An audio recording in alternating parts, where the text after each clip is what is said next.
Pacific Waves TV. Nenyuge na neta Shiaraya Pacific Shewa ikeno Pacific Waves Togoragia Ayage makaro merera Pacific Waves TV.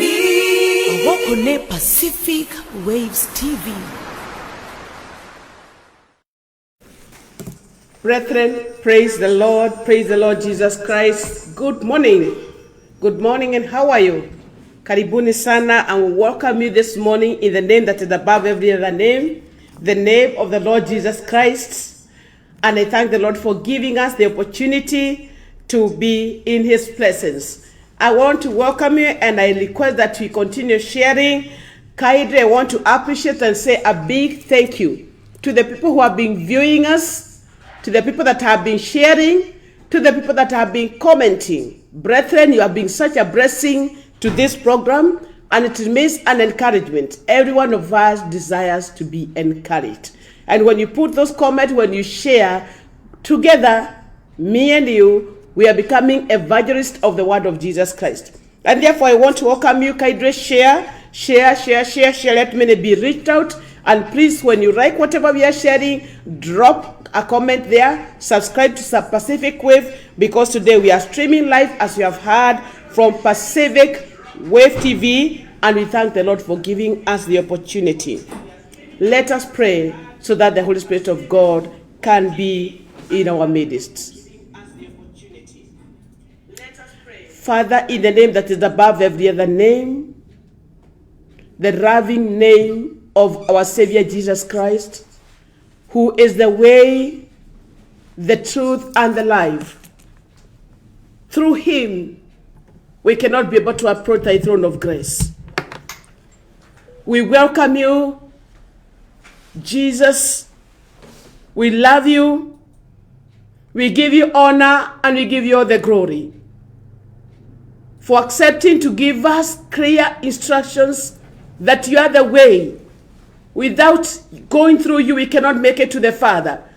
And we thank you, Jesus Christ, for loving us so freely, for understanding us, for agreeing us and giving us the privilege to become your sisters and brothers, even to share the same glory and to share the same bench, and to share the same privilege of being called the children of God.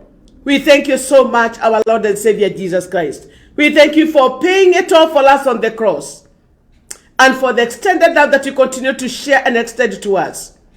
And thank you also for promising us, not just leaving us hopeless in this world, but assuring us of the Holy Spirit, who is our helper. We thank you, Holy Spirit of God, who dwells and lives among us when we open our hearts unto you. You're the one who guides us. You're the one who directs us. We cannot do anything minus you, Holy Spirit. And therefore we invite you, O Holy Spirit of God, that you may overshadow even this studio, that you may rest upon me as I share the oracles of the kingdom. That, Holy Spirit of God, you may be able to connect me with the will of the Father, that whatever I'm going to share this morning, it will be nothing of my own, but that which, Holy Spirit of God, you shall have instilled in me. I offer myself as a vessel, and I pray that, Holy Spirit of God, you are going to sanctify me and make me worthy to be used of the Father. And I pray that the words of my mouth, as I bring forth the word, and together in the meditation of my heart, be fully acceptable in thy sight. For it is in Jesus' matchless name we do pray and give thanks. And everybody who is under the influence of my voice, say amen, amen, amen, and amen. I want to welcome you to our today's program. And before I share the word of God, I would like to thank the Lord so much, who makes us, who calls us to the holy calling, who commissions us to be in the vineyard, and who also gives us assignment. He gives us the job description as to what, when he calls us, he called Peter, Matthew, Bartimaeus, and the others, James and John, and the rest of the apostles, the disciples, then to become apostles. And he told them, he gave them an assignment. And he did not only give them an assignment, he equally showed them how they are going to do the assignment. He gave them the assignment and he empowered them. In fact, I love the part of Jesus where he said that he breathes himself into the disciples, then becoming the apostles. And therefore they were not operating within their own strength, within their own mind, because surely, how could fishermen who had started fishing when they were young boys come forth and be able to bring forth the word of God, being able to write down what they wrote, to be composed together by Dr. Rook? How could they done that apart from the guidance and the help of the Holy Spirit? And therefore I want to thank the Lord for the calling that he has called us. And I wanted to just make one announcement before I go to the one, that through your prayers and support, the Lord, by grace of God, will be graduating me to the level of a priest, that is into priesthood, and that will be coming Sunday. We are just a few days shy for the Lord to take us there. It has not been easy, but through the grace of God, the Lord has made it possible, and he is making it possible. I want to say a very big thank you for the overwhelming support that I've gotten from the people of God in this community of USA, specifically Washington. I have gotten an overwhelming support, a lot of REV demonstrated through continuous prayers, fighting seriously for me, praying for, dealing with the prosperities of the kingdom of darkness. And I have come this far, honestly, out of their prayers. Children of God, the saints of the Lord, you have done it well. You have touched the heart of God. You have upheld me, when I needed you most. And thank you so very much for being there. You have supported me financially, and I'm looking forward for the continued support, even on Sunday 27th, at La Quinta Hotel, on the address 31611 Petronvonsha Way, Federal Way, zip code 9800, at 2 p.m. We shall all be gathering at La Quinta Hotel, 316th Street. And the address once again is 3161 Petronvon, Lensbo Way, Federal Way, zip code 9800. Time is 2 p.m. And that's where His Grace, our Lord Bishop, Dr. John Gedega, will be coming to priest me through the grace of God. And I invite you all to come and celebrate together with me what God can do to his humble servants. God bless you. I think that one is clear, and I look forward. Kaidre, continue praying for me. It's a great assignment to become a priest, but once again, when he called me, I answered, and I want to be somewhere just working for my Lord. Today, the Lord, I love the way the Spirit of God has been directing us. Last time when we were with you here, you remember, Kadidre, we had a topic of obeying God even when it does not make sense. Obeying God even when it's senseless. Obeying God even when the instructions you don't understand them, but you just obey. And we had, just to recap and to attach our today's teaching with that, the Lord reminded us about the example of Mary, the mother of Jesus. How the angel came upon her and gave her, she's going to conceive. Yes, she was a virgin, although she was betrothed to Joseph. And the Holy Spirit of God will come upon her, and she will conceive and get a child. And the child will be who it was clearly illustrated. And we also saw other examples together with that about Elijah on Mount Carmel, digging the trench, putting water. Does not make sense. From my understanding that water is used to put off fire. But now water is needed. You know, when God comes, things, it does not, actually, when God comes, no wonder the Lord tells us, do not lean on your own understanding, but in everything, acknowledge the Lord, and he shall direct your path. Mtumaini Bwana kwa moyo wako wote, na usitegemee akili zako mwenyewe. Meaning, not at all, if you rely on your own understanding, you will never be obedient. And as we shall be seeing today, we shall be tackling a topic, what deters obedience to God. What deters obedience to God? And beloved, connecting our last topic, obeying God even when it is senseless, when it does not even make sense. Beloved, the people of God who have seen God manifesting his power in their lives is when the Lord tells you move. Like Abraham was told to leave his place of acquittance, his father, his mother, and especially his mother. He was told to leave them. And then Abraham started saying, what about so and so? Even that one leave. What about my cousin? What about my neighbors? Leave them. What about my neighbors? Leave them. What about my age mates? Leave them. And he was told go, like he was saying last time. And beloved, there's all the beauty, there are all the benefits. The men and the women of God who have ever benefited from God, they are those who obeyed God even when it did not make sense. And therefore, beloved, whatever I shall be tackling today is about what deters us. And we shall be having one case.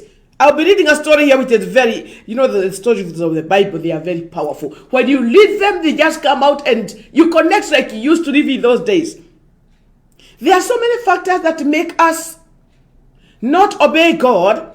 And when we don't obey God, if the Lord tells you to move from this state to another state, if the Lord tells you move forward and look for this job, and then you don't even have the qualifications.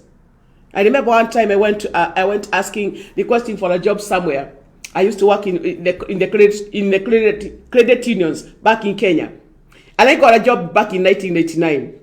And I remember one time I obeyed God, and it was not sensible. In fact, it was not making any sense. Thank you, Holy Spirit, for reminding me that.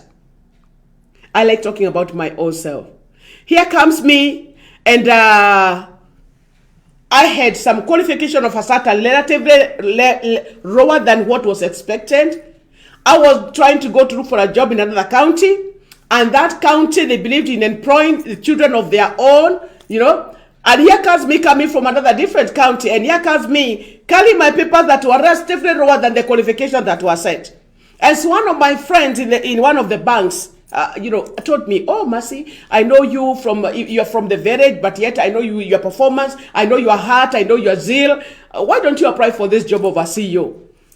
Hey, and then I said, CEO? But that time I was a level of a supervisor. And therefore I was feeling myself being so small for such an assignment. But he told me, I believe in you. You preach to us aloud. That you preach to us aloud, you have faith. So put your faith into action. Of course, I was not even prepared for this. And mark you, this person was pushing me towards that he was a dear brother in Christ. And he was telling me to take up that, to apply for that job. It's important for you to know one thing. He was putting my faith into a very big trial. Because one, the hiring process had already taken place. And therefore, the shortlisted people had been communicated to. They had applied for the job. They had sent their CVs. They had been verified. They had been invited for the interview. And therefore, here comes me and somebody is telling me, no, just try, just go. Honestly speaking, it does not make any sense. When somebody tells you that tomorrow there's an interview, one of the position that you feel like you are not even meeting the qualifications per se. You have the experience, yes, but academically I had not hit the note. So he tells me, no, go and try your luck. Oh my goodness. I said, how do I try this? He told me, no, you preach faith. Walk faith now. And therefore here comes poor me, trying to groom myself, trying to tell myself I was not set even psychologically for such an interview. And I can tell you, brethren, I went there because I needed some money from him, and he told me, I cannot give you this money until you go for that interview. You cannot continue borrowing me all the time. So try your luck. And there I was feeling very small and very limited. And honestly speaking, I was not even shortlisted for that job. And therefore, the company was hiring from the CEO all the way to because it was a new credit union. And there I went. So because I wanted to get that money from that brother, so I went there and I hung around there with my CVs. Fortunately, he had some of my CVs, so I went with some of them that are certifications, some of them that are not even adequate enough. It was not even updated. And I went there by faith. He told me, walk your faith. Put your faith into action. Hey, you have been preaching to us. Put your faith into action. I was relatively young. I was allowed 35 there, between there. And therefore, My brother did not want me to continue borrowing him money. And then I went. I stayed there the whole day and everybody got interviewed. But of course, what made me hang there, not faith. I wanted to make sure I pay my brother, even when it was senseless. Somehow I could believe that God would open a way, but honestly, it was not sensible. Going to an interview that you have not even been invited, and you are hanging there the whole day. It is obeying God when it is not making any sense. And beloved, I hung there. When everybody had been interviewed, including the driver, one of the secretaries said, oh, there is a young girl hanging there. I don't know what she wants. I thought, young lady, where did you come? Have you been invited for the interview? I said, no. So which position are you eyeing? The CEO. Huh? This is now obeying when it does not make any sense. Had you been shortlisted? No. So why did you come? Try my luck. They went there, consulted, and said, oh, can I hire him? So when I was allowed in, the first few questions about politics and what is, I could not understand them. But when it comes to the issues of cooperative and finances, I answered them like this because I was skilled. By God's grace, honestly speaking, I obeyed when it was not making any sense. I went back, so I told my brother, I've been done the interview, wanted me to do, so he gave me the few coins that I needed to do some merchandise, and then I went back to the village. And brethren, 1 month after that, I obeyed. That's the one thing I can talk about myself. When I obeyed, when it was not making any sense. Honestly speaking, it did not make any sense. I had not even had the qualification, though I had the experience. That's academically. By then I was not a graduate. I needed a graduate. But unto them, the graduates who came there, they had the papers, yes. They had the academics, but they didn't have the experience of the cooperatives. Yet I had a whole wealth of experience of over 10 years. So I got in through that because they needed somebody who can be proud and go and start for them a cooperative, a credit union. Beloved, I got the job. That is one time I can say I among the many other times, I obeyed God. Even if there was a pool somewhere, the few coins had been promised, that time I put my faith into action and I moved forward when it was completely senseless. And I'm saying I attended an interview and not even be shortlisted. Hanging around there from 8 in the morning, being interviewed at around 5 there. It's not making sense.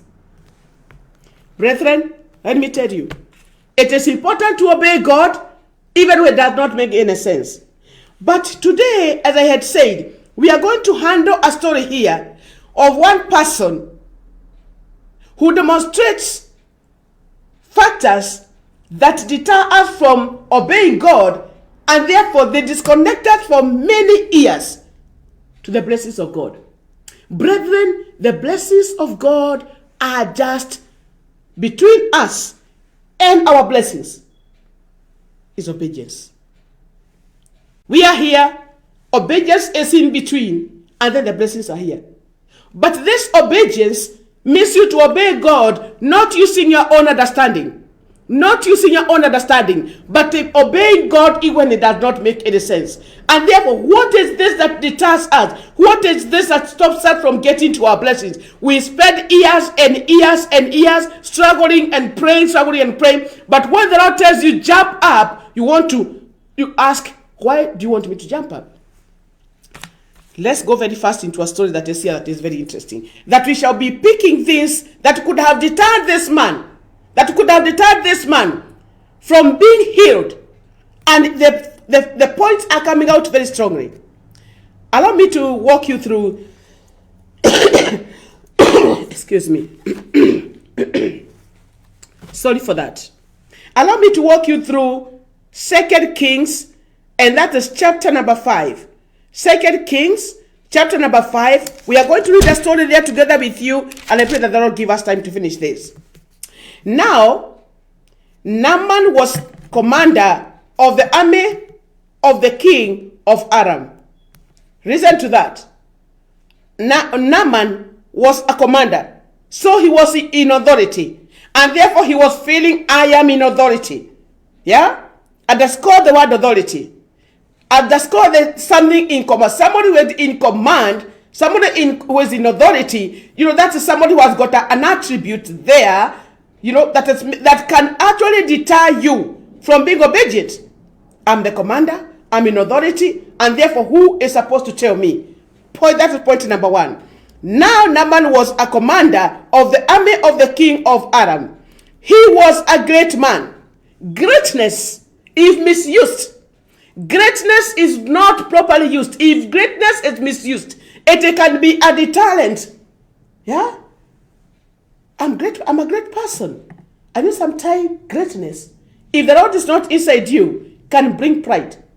I'm a great person here. I've got wealth. I've got wisdom. I've got, among all these people, I'm the only person who is great. And you know, great people are normally put on the front seats, wherever, in the church, in the community, whatever, name it.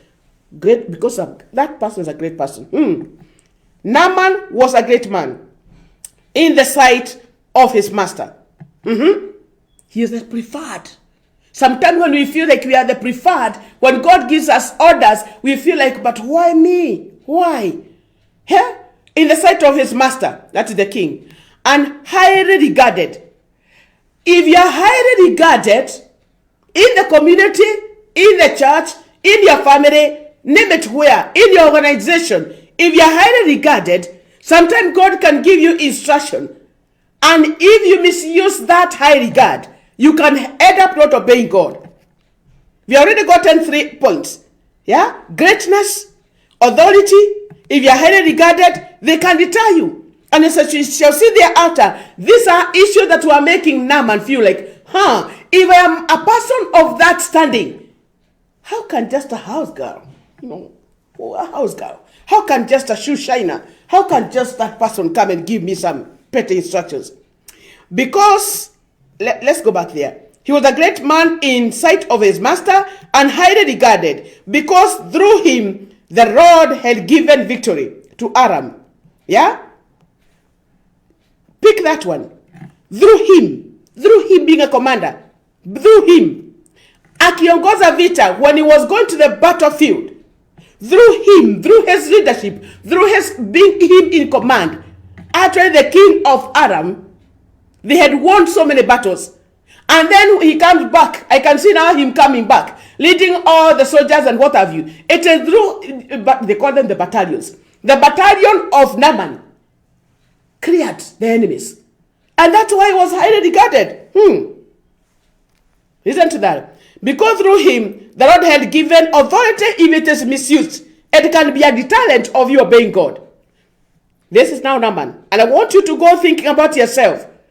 Who are you? And are you able to disregard all those things and be ready to obey God? But he, oh my goodness, despite all that, despite being in command, despite being the preferred of the king, despite being a great man, despite being in authority, oh my goodness, Naaman had leprosy. Let's continue. Now, band of raiders from Aram had gone out and had taken captive of a young girl from Israel. Hear that? From Israel, a young girl. Who was this young girl? And which role did she play? And she served Naaman's wife. So she was a maid. In fact, if you look at other versions of the Bible, they're talking about she was a maid. She said to her mistress, if only my master would see the prophet who is in Samaria, he would cure him of his leprosy. Remember, there were other prophets in Aram. And therefore this girl is just remembering she is the one who is want to help actually the boss.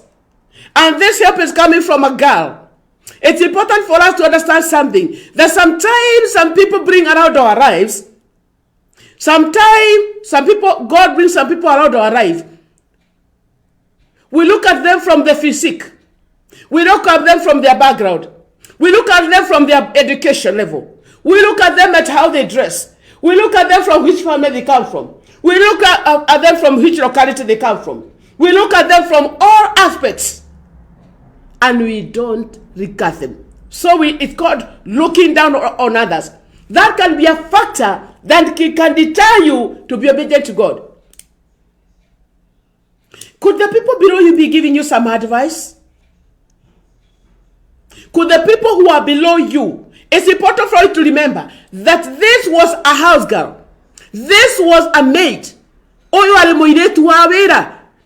And not only was she was not a house girl from the locality. She was a house girl who had been landed from Israel. And therefore she was a foreigner. She was alien. She was undocumented. So, and she was just there. And she was not only a maid of Naaman, she was a maid of the mistress. So she was to follow a protocol. She first of all go to the wife, and the wife takes over the information. Yeah?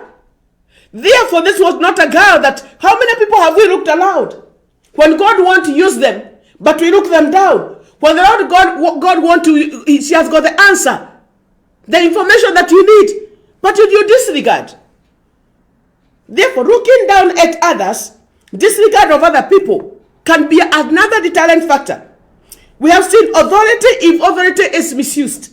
When God put you into authority, and you miss it that it is God who positioned you there, at whatever level of caste you are, be it in the church, be it in the government, be it in the industry, in whichever sector that you are in, you feel like you are the one who is better than all the others. You are more educated and you are up there. If you don't understand that it's God who put you there, it can be a deterrent factor of you listening to God. And there you can be remain up there, yet you have leprosy. High regard, preferred persons. If you feel like you are very much preferred, you can miss it to obey God. Because you are saying, after all, what are you telling me? Me, I'm a performer, I deliver. Oh my goodness, I deliver. No. You see, look at my work. Check on my work. I complete my job. I arrive at work. And therefore, I'm the loved and the preferred of everybody. When that one gets inside you and pride comes, if misused, you cannot even be listening to somebody who just came the other day into the job. Who was employed the other day to the job. But he can see something. He can see something that you don't know. You don't have monopoly of information. Let's continue. Naaman went to his master, to the king now, and he told him what the girl from Israel, this there he obeyed. Israel had said, by all means, go. The king told him, I appreciate the king, because sometimes people who are in authority deter us.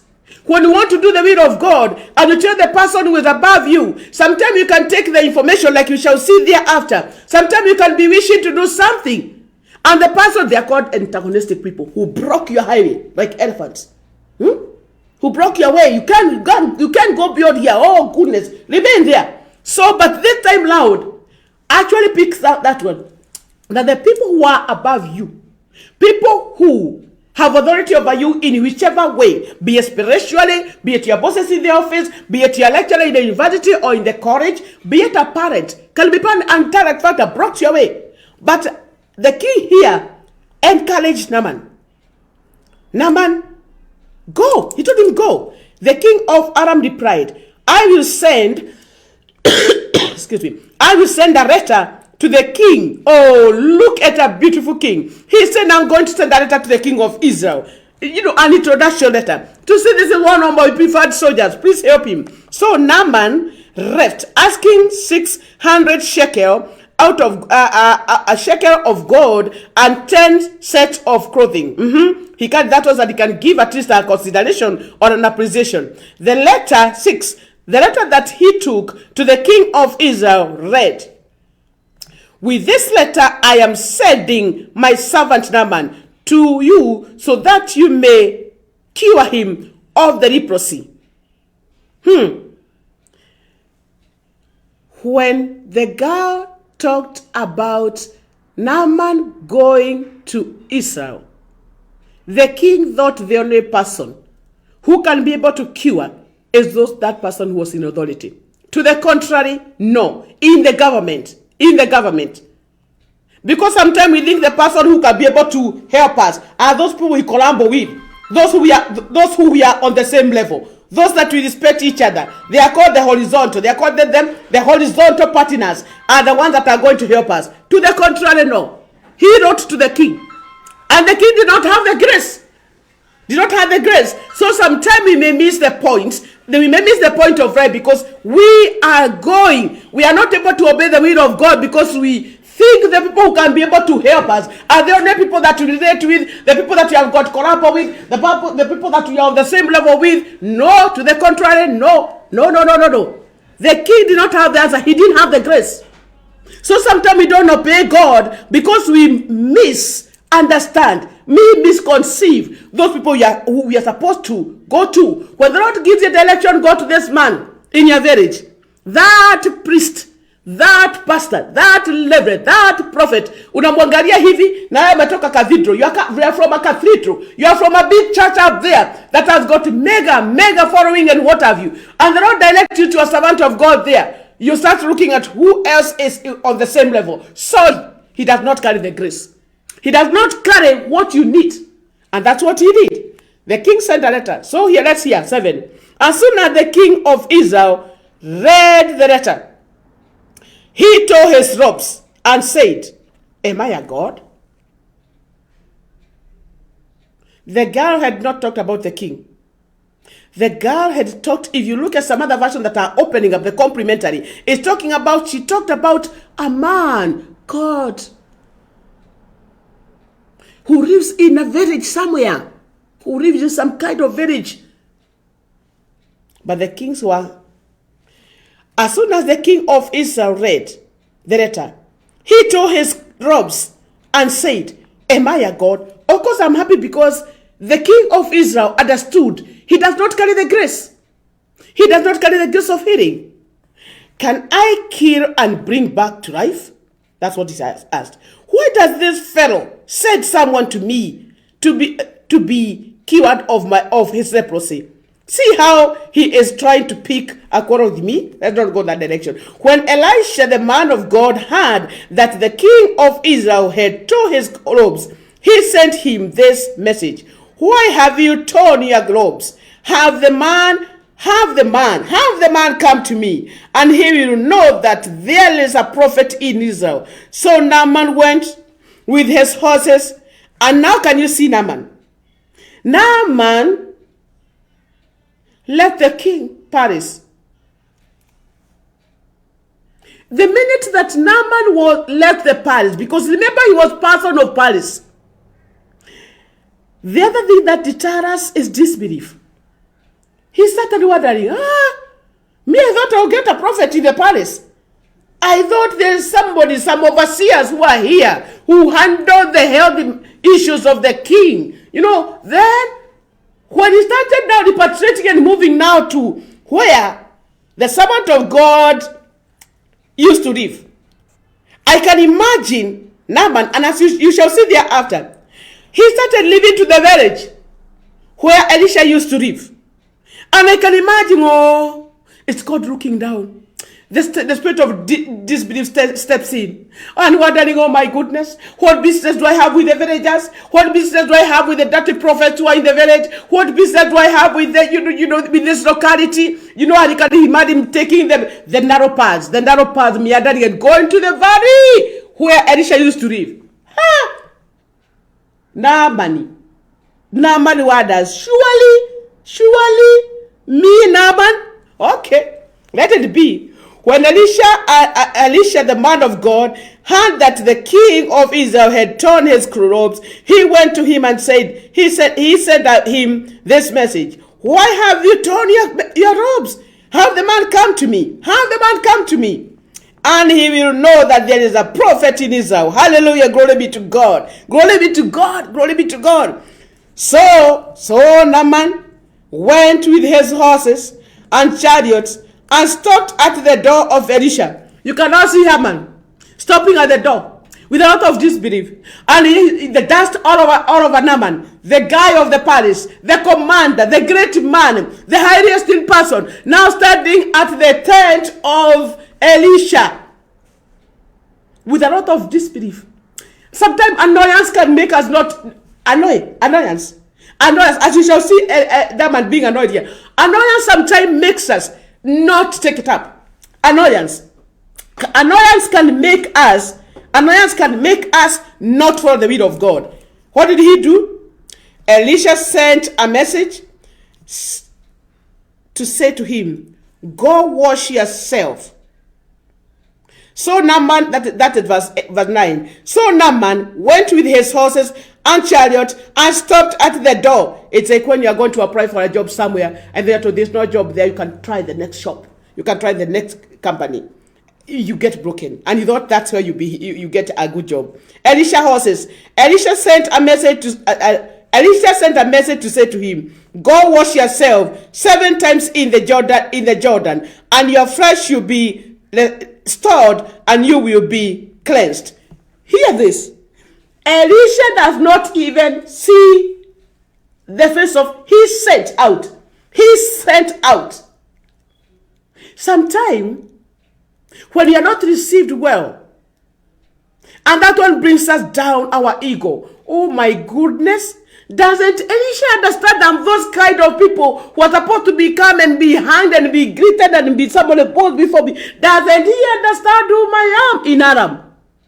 So sometimes when our ego is brought down, sometimes when you are not, when you are not recognized, that one can deter you because when our expectations are not met, they can make you now negotiate and start, I'm not going to do those things. And how many times have we not been esteemed like we think? And we have missed it. We have missed it to obey God's will.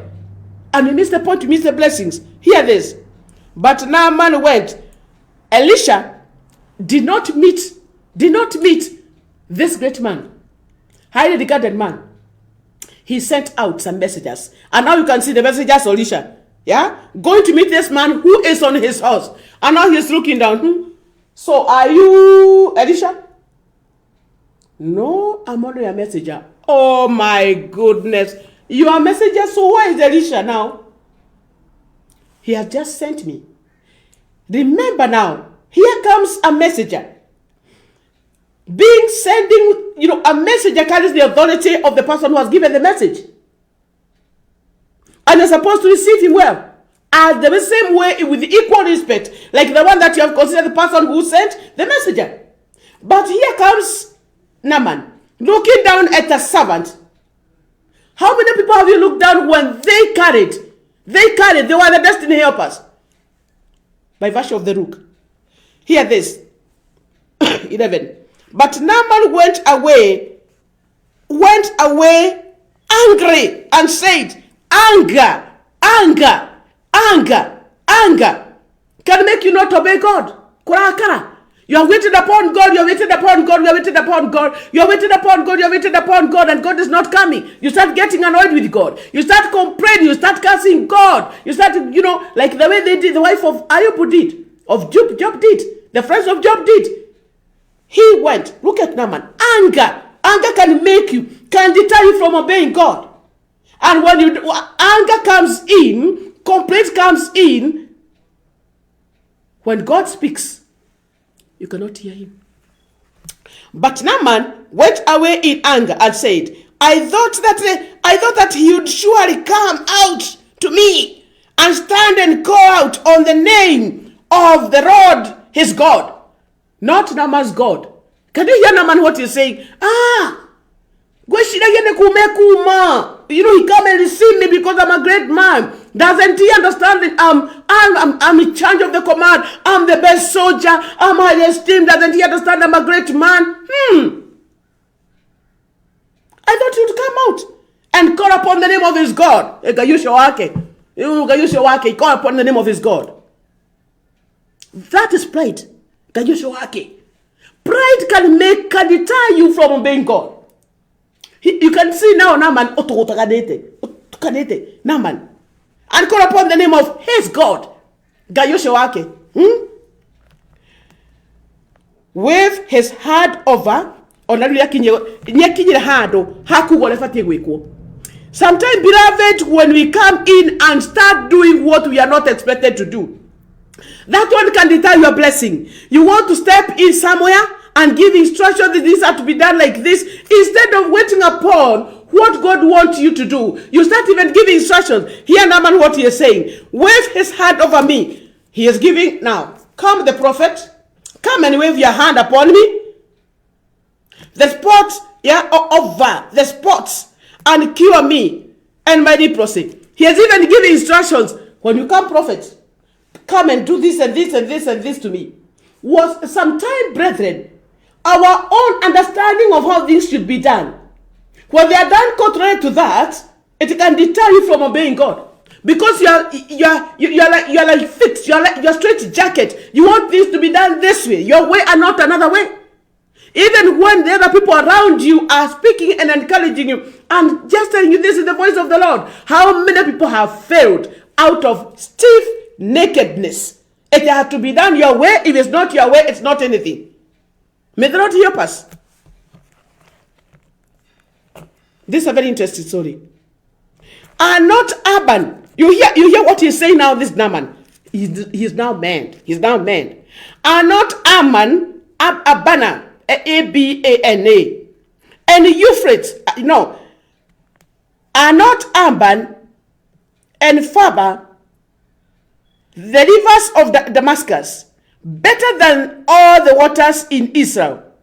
Couldn't I wash? This is now when pride starts to reign. Pride can deter you from obedience. Here comes the Naaman who is all over. He's not saying, in our place there's this river.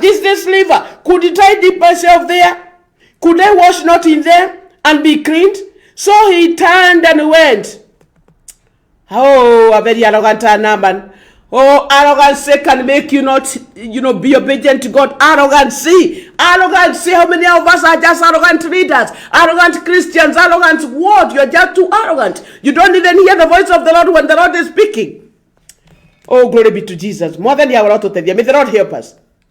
Couldn't I wash in them and be cleansed? So he turned and went off in rage. He was just mad, in rage, furious man. How can a furious man obey God? How can a furious man hear the voice of the Lord? Naaman's servant went to him and said, my father, if the prophet had told you to do something great, some great things, would you not have done it? If the prophet told you to do something great, because you are a great man, who does things great way, in a big way, would you not have done it? Here the someone telling him, would you not have done it? How much more then, when he tells you, wash and be cleansed? So he went down and dipped himself. I can now see Naaman. Sawa basi. Ati amesema, how many times has he said that I dip myself? 6? No, you are told 7. Here comes Naaman now. The warrior, the furious warrior. And now you can see, great man who is furious, all these things. Okay, amesema marangapi? How many times? Okay, tupu. This is now Naaman. How many, and how much more, let's go up there a little bit as I wind up. My father, no. How much more then when he tells you, wash and be cleansed? So he went down and dipped himself in the Jordan 7 times, as the man of God had told him, and his flesh was restored and became cleansed like that of a young boy. The other fashion talk about like that one of a baby. Brethren, as I sum up this program, we have seen a couple of things that it makes us not do the will of God, not obey God's instructions, even if they are senseless. We have seen pride coming out very strongly. We have seen rage coming out very strongly. We have seen, we are seeing something they're calling our authority and where we are. You are self-esteem. You are regarded. You feel like what people are telling me to do. What all this? We have seen the element of ignoring other people around you, looking down, belittling people. How long do you want to remain in that state? And in other circumstances, things not making sense. Here comes a Naaman comparison. Yeah, why should God tell me to do this and he told so and so to do that? Naaman here started comparing the rivers of Israel. River Jordan compared to. Yeah? God is telling me to do this, yet he told so and so to do that. But it is you. You are wired of God. You are wired of God. God knows you. God knows what you can be able to do and what you cannot be able to do. You are a masterpiece of God. So God, when God prescribed this for you, that one works for so and so, it cannot work for you.